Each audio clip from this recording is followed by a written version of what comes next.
At yun mga guys, magandang araw sa inyo. Ako nga pala si Rek ng Rek Tattoo PH at sa Facebook naman, Eastside Tattoo. Today guys, i-review ko yung performance ng bago kong tattoo machine na Wormhole Pro Origa. Ito yung binigay sa akin ng Wormhole Tattoo Supply na gamitin ko sa mga tattoo na ginagawa ko. So iti-test natin kung maganda ba siya pang lining at saka shading. Nga pala guys, ito lang yung gagamitin ko sa buong session. Kaya malalaman din natin kung matagal bang malobat tong tattoo machine na to. Kasi minsan may mga time na hindi kinakaya ng isang tattoo machine yung isang large na tattoo. Kaya ngayon malalaman nyo na. So guys, panoorin nyo yung buong video na to. Kasi marami akong sasabihin na tips sa pagtatattoo. Kaya umpisahan na natin. Tara! So eto yung machine guys. Ayan, adjust lang natin yung cartridge needle. Wormhole Pro Origa.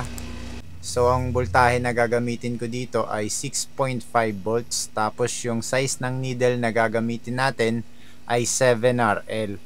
So, madami naman pinadala sa akin. Pero ito yung pinakasaktong size ng needle na para dito sa tattoo na to.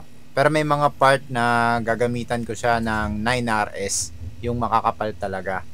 Syempre guys, first time ko tong ginamit. Kaya, papakiramdaman ko muna kung sakto na ba yung setup na ginawa ko, kung sasakto na ba yung voltahe, yung stroke ng setup natin. 4.2mm pala yung stroke ng tattoo machine natin.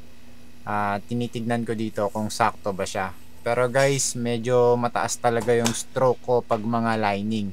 Pero pag shading, ibinababa ko siya ng mga 4mm para smooth yung shading natin. Kasi hindi din madali mag-shading pagka 4.2mm yung gamit mo. At saka guys, yung needle, minsan nasisira siya pagka wala sa tamang setup yung yung stroke ng tattoo machine mo. Kaya dapat saktong-sakto lang para hindi masira. So dito guys, habang ginagamit ko yung machine at yung cartridge needle, medyo may konting ingay lang siya pero hindi siya katulad ng ibang cartridge needle na usual kong ginagamit. Guys, medyo tahimik talaga yung makina at saka yung cartridge needle ng Wormhole Pro. At dito nga guys, napag-isipan ko na tanggalin yung mic para marinig nyo yung actual na tunog ng makina at saka ng cartridge needle.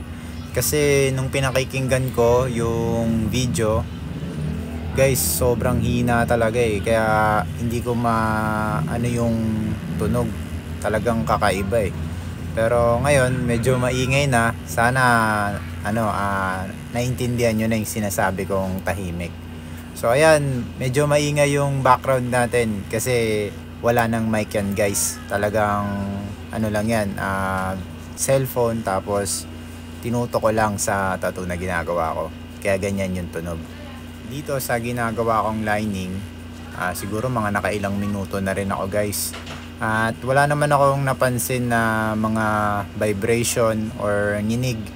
Wala guys kaya for me, siguro maganda talaga yung quality nito. Pero hindi pa tapos yung review natin.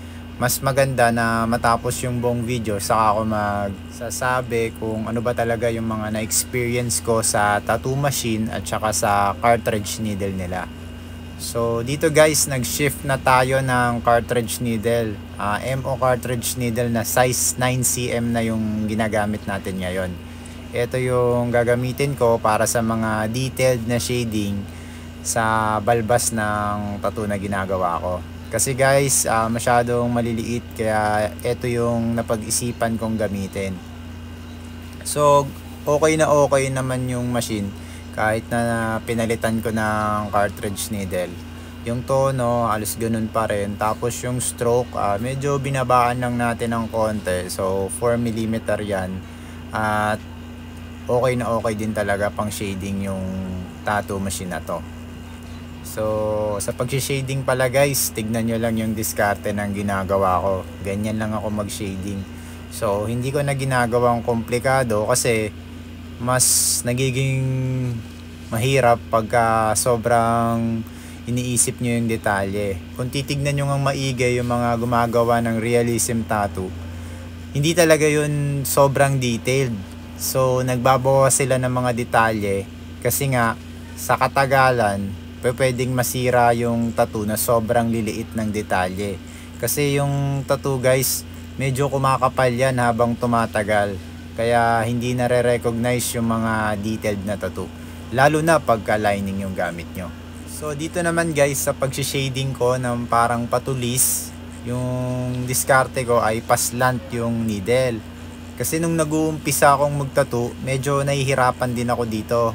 Nagtataka ako bakit yung sa akin hindi siya ganun ka finish yung dulo. At naisip ko kung paano ba gawin yung mga ganun na shading.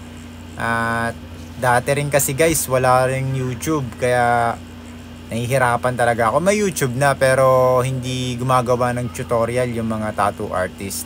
At napakahirap talaga makakita ng tattoo artist na magtuturo sa'yo ng one-on-one. So ngayon, eto na yung diskarte. Ganito yung ginagawa kong paraan para makagawa ako ng patulis na shading. So ang ginagawa ko lang, medyo paslant lang talaga yung cartridge needle natin. Kahit yung ordinary needle guys yung ginagamit nyo, ganyan dapat yung diskarte nyo. At mas madali magpapasok ng tinta pagka ganyan din yung paraan ng pag-shading nyo. So yun yung mga na-experience ko at nakatulong talaga sa akin yun ng malaki habang binabaybay ko yung career ko dito sa pagtatato. Sa pag-shading pala ng balbas guys, pwede naman kayo gumamit ng mas malaking size ng cartridge needle. Ako lang to parang experiment ko lang na gamitin yung 9cm pang shading ng balbas. Pero mamaya magpapalit tayo ng mas malaking size para mas mabilis tayo ng konti kesa sa 9cm. Medyo nababagalan kasi ako. Okay naman siya pero mas maganda talaga pag mas malaki ng konti dito. So eto na guys, nagpalit na ako ng 15cm. Ayan. So dito mas mapapabilis yung pag-shading natin. At dito guys, mapapansin nyo na yung style ko ng pag-shading ay inuuna ko muna yung light na black and gray bago ako mag-dark. So hindi to usual na ginagawa ko or itinuturo ko dito sa YouTube kasi nga medyo mahirap ma-master yung paggawa ng smooth black and gray na shading. Doon talaga maraming nahihirapan. Pero kung nagagawa nyo na yon, o pwede kayong mag-try ng ganitong diskarte, yung light na black and gray muna bago kayo mag-dark. Pero guys, dapat consistent yung shading nyo. Hindi pwedeng merong dark tas light, mga ganon na halo-halo siya, kumbaga laktaw-laktaw. Hindi pwede yun. Dapat consistent para maganda yung presentation nyo pag natapos nyo na yung tattoo at maganda talaga yung itsura ng tattoo. Kasi yun yung binabayaran sa black and gray tattoo, yung consistency ng flow ng black and gray, yung smoothness ng pagka black and gray nyo, yun talaga. At ngayon guys, sasabihin ko sa inyo kung paano ba nagkakamali yung mga nag-uumpisa pa lang magtattoo. So ganito kasi yung nangyayari, marami na ako nakitang ganito at napaka-common nito sa mga nag-uumpisa pa lang. Ang pinaka-common na pagkakamali ng nag-uumpisa pa lang magtattoo ng black and gray ay parang nagmamadali silang makuha agad yung tamang shading. So ang nangyayari, minamadali nila yung trabaho. Ang ginagawa nila, gusto nila paghagod nila, maganda na agad. So hindi po ganon. Pagka nag-shading po kayo, dahan-dahan lang para makuha mo yung tamang shading ng tattoo na ginagawa mo. Hindi pwedeng sa isang pasada mo pa lang kuha na agad. Wala namang ganun guys, kahit yung mga sikat na vlogger, hindi mo makikitang isang pasada lang kuha na agad. Kaya huwag kayong magmamadali. Yun yung sikreto sa pagtattoo ng black and gray.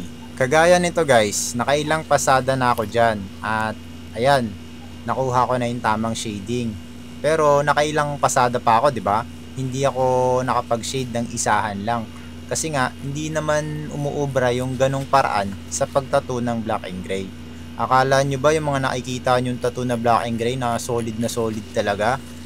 Saglit lang nila ginagawa yon. Guys, napakatagal gawin ng ganon tattoo.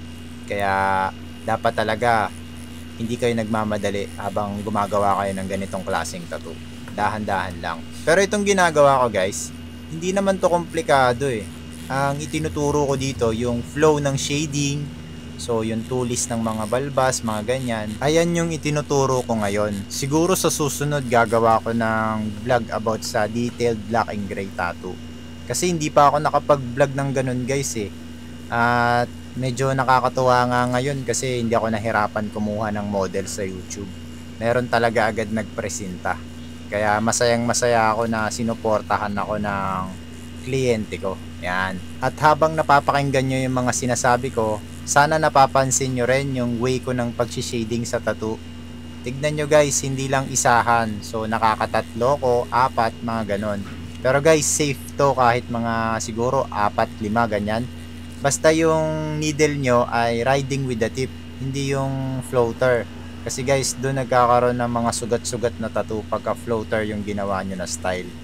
Pero may mga balat kasi na medyo may katigasan ng konti. Kaya doon nagkakaroon ng adjustment yung lalim ng baon. Kasi nga, medyo yung balat nila, hindi sila ganun ka nipis na parang isang hagod mo lang, pasok agad yung tinta. Hindi.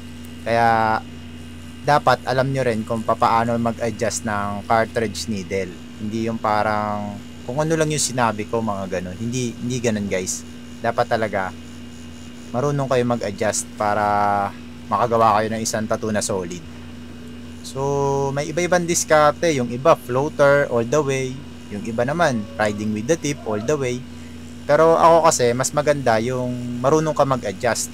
Kasi nga yung balat hindi pare-parehas. Yan. At dito guys, meron akong ituturo sa inyong shading na parang lining. Kaya ganun yung sinabi ko kasi pang shading yung gagamitin nating pang lining. At ganito yun guys, oh. Ayan. So, hahagod ako ng isang diretsyo pa ganyan para makagawa ko ng balahibo na parang guhit. Hindi kasi pwede liningan yung ganito. Kasi nga yung nasa reference, sobrang light color na na guhit, tapos parang balahibo. Yan, kaya ganun yung ginawa kong diskarte. Pwede nyo yun gayahin para makagawa ko yun ng mga guhit na shading. Basta dapat yung sinausawan nyo light color lang, para pwede nyo pang i-adjust, pwede nyo pang i-dark ng konti. Doon naman papasok yung pinaka the best na diskarte, yung light to dark. Doon talaga maganda yun gamitin sa mga ganong style. Kaya ako pala sinabi na hindi pwede gamitan ng liner na needle, yung ginawa kong guhit kanina. Kasi guys, pag liner yung ginamit nyo na needle doon, malalim yung baon nun at hindi siya papantay sa mga ginawa ko na shading. So, ibang-iba yung itsura niya. At pwedeng masira yung flow ng mga ginagawa natin na shading sa tattoo na to. Kaya mas maganda na pang shading yung gamitin nyo. Kasi guys, medyo mababaw lang yon at madali habulin yung mga adjustment kaysa sa lining. So ginagamit lang guys yung pang liner na needle sa mga solid lining talaga. Yan. At saka sa mga blood lining, yung halos wala ng tinta, para lang ma-secure yung mga detailed ng tattoo. Pag ginamitan mo kasi ito ng blood lining guys, yung magba-blood lining muna ako dyan sa mga balbas. At pag natintaan yung blood lining mo ng itim, ang posibleng maging itsura nun, parang nagkaroon din yun ng lining pag natintaan yun ng solid black. Guys, hindi naman solid black yung ginagawa natin eh. Smooth black and gray shading yung ginagawa natin sa mga balbas. So may mga lining dyan, pero majority is shading. Kaya dapat hindi nyo gagawin yung style na magba-blood lining muna ako bago ko mag black and gray. Tandaan nyong mabuti yung sinabi ko kasi marami talagang gumagawa ng ganon at yun yung mga reason kung bakit hindi ka nakakagawa ng isang magandang black and gray tattoo. So sa shading naman guys, ang pinaka-usual na problema yung una kong sinabi, 'di ba? Yung nagmamadali yung artist makakuha agad yung tamang flow ng black and gray. So ito yung second na pagkakamali at yung third na common na pagkakamali nila ay yung stroke nila, merong pataas, merong pababa, tapos yung iba pabilog, tapos yung iba pa-cross. So yun yung mga reason kung bakit madumi yung shading ng black and gray na ginagawa nyo. Dapat talaga guys, alam nyo yung paraan ng pag-shading ng black and gray. Hindi yung napanood nyo, ganun lang yung napanood ko dun sa nakita kong video puro pababa lang, pababa, dire-diretso, pababa. O ano naging itsura ng tattoo? Gusto ko makita ngayon. 'Di ba hindi maayos? 'Di ba parang kinahig ng manok? Yun yung mga issue nun. Kaya para sa akin, mas maganda i-apply nyo yung mga sinabi ko. Kasi yun talaga yung sikreto. Balik naman tayo dito guys sa review ko ng tattoo machine at saka nung cartridge needle na binigay nila. So sa needle guys, okay na okay, maganda. Hindi ko lang napakita sa inyo yung paglalining ko sa 9RS, kaya pasensya na kayo. So ngayon nakakalahati na tayo at hindi pa po ako nakaka-encounter ng mga issue dito sa tattoo machine na ginagamit ko. Halos katulad siya nung una nilang binigay sa akin. Maganda talaga yung performance niya.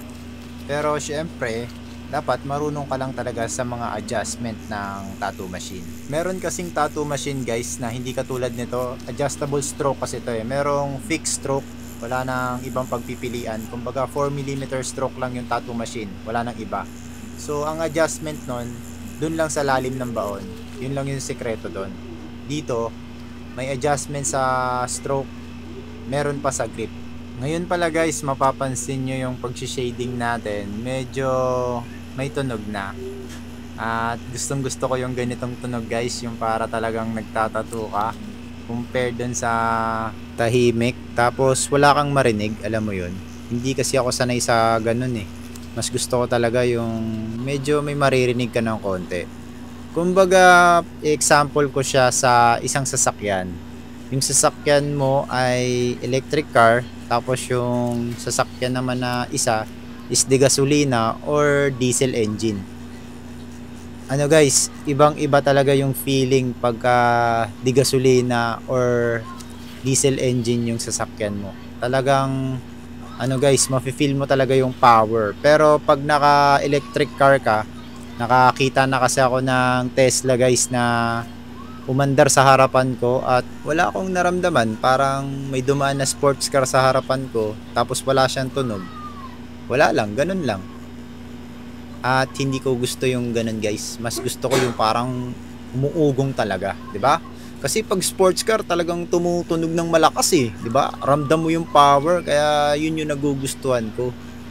Kaya dito sa tattoo machine, mas gusto ko yung medyo may ingay siya, pero hindi naman sobrang ingay na nakakasakit na sa tenga. Hindi ganun. Kumbaga sa speaker guys, mas gusto ng karamihan yung saktong-sakto lang yung bass, hindi yung masyadong malakas. Yan. So yun yung mga sample ko lang naman. Medyo malayo na nga sa tattoo pero dun ko kasi siya na ihahalin tulad. Basta wag nyo na lang isipin yun guys, kasi magkakaiba naman talaga tayo ng gusto. Hindi ko naman ipipilit sa inyo na gusto ko yung ganun, dapat gusto nyo rin. Hindi naman ganun. Ang sinabi ko lang, mas natitipuhan ko yung ganun. So wag nyo gagayahin yun guys. Nakadepende pa rin yan kung saan kayo sanay. Ayan. So sa experience ko dito sa tattoo machine, halos 3/4 na tayo. Wala pa rin issue. Ganun pa rin, consistent pa rin. Sana nga dalawa yung battery na binigay nila sa akin. Kasi ang kagandahan ng battery ng Wormhole Pro Origa ay kwadrado. So hindi gumugulong yung tattoo machine. Parang merong lagayan. Kaya hindi na ako bibili ng mga lagayan pa ng tattoo pen type, 'di ba? So pagka ganito yung battery mo, hindi iikot-ikot yung makina mo pagka nilalapag mo. Kaya hindi siya malalaglag.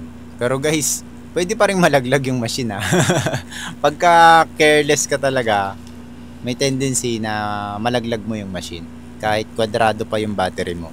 So balik naman tayo dito sa tattoo machine review ko. Lagyan naman natin siya ng cons. So ang cons niya is medyo mabigat. So yun guys, medyo mabigat talaga yung Wormhole Pro Origa at saka Wormhole Pro na una nilang binigay sa akin. Tapos pangalawang cons pa is sobrang tahimik niya. at hindi ko masyadong maramdaman yung power. Nararamdaman ko lang yung power niya pagka nag-shade na talaga ako ng medyo may diin ng konti. Pero kung smooth shading, hindi mo masyadong mararamdaman yun. Kaya para sa akin, yun lang yung mga cons niya. Pero napaka-liit lang nun guys. Sobrang liit na problema lang nun at napakadaling gawan ng paraan.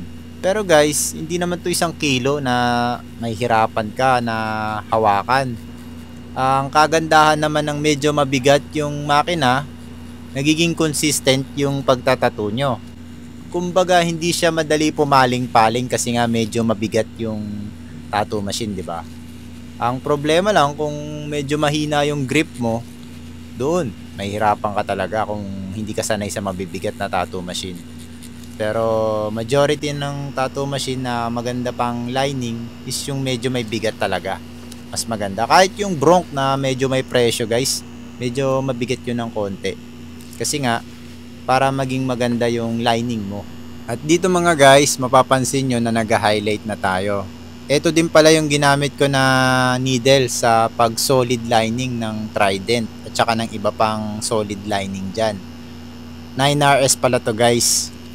So nilinisan lang natin para hindi madumi yung ginagawa natin na highlight. At dito guys, syempre nag-highlight na tayo. Ibig sabihin, medyo malapit na tayong matapos. Tapos sa time na to, tinignan ko yung battery na natitira, meron pang 2 bars. So sana 50% pa yun. At kung matapos natin yung tattoo na ginagawa ko ngayon ng 2 bars pa rin yung natira, malamang nasa 30 to 40% yun. So nakakatuwa kasi sa isang battery lang nakagawa tayo ng isang medyo malaking tattoo. Guys, A4 size tong ginawa ko kaya medyo malaki na talaga. So dito lilinisan na natin kasi tapos na tayo guys at titignan na natin kung maganda ba yung tattoo na nagawa natin gamit ang Wormhole Pro Origa. Ayan, so tignan na natin guys kung okay ba yung nagawa natin. At ayan, sobrang solid ng black and gray na nagawa natin. Smooth na smooth yung mga shading at solid na solid din yung mga lining. Kaya may re-recommend ko talaga sa inyo yung machine na to. Kasi hindi naman ito sobrang mahal katulad ng ibang tattoo machine na makikita nyo sa Orange App or sa Lazada. Wait nyo na lang na magkaroon sila ng available sa Orange App. Kasi for sure magkakaroon talaga nito doon. At ito yung tattoo machine guys. 2 bars pa yung natira. Ang estimate ko dito mga 30%. Kaya solid na solid talaga. Kaya yun mga guys, sana nagustuhan nyo yung video na to. At kung okay lang po, paki-like at subscribe naman ng YouTube channel ko. Kasi marami pa po akong i-upload na tattoo videos na sa tingin ko makakatulong talaga sa mga nag-uumpisa pa lang mag-tattoo. Kaya hanggang dito na lang muna. Sa susunod ulit. Maraming salamat. Bye!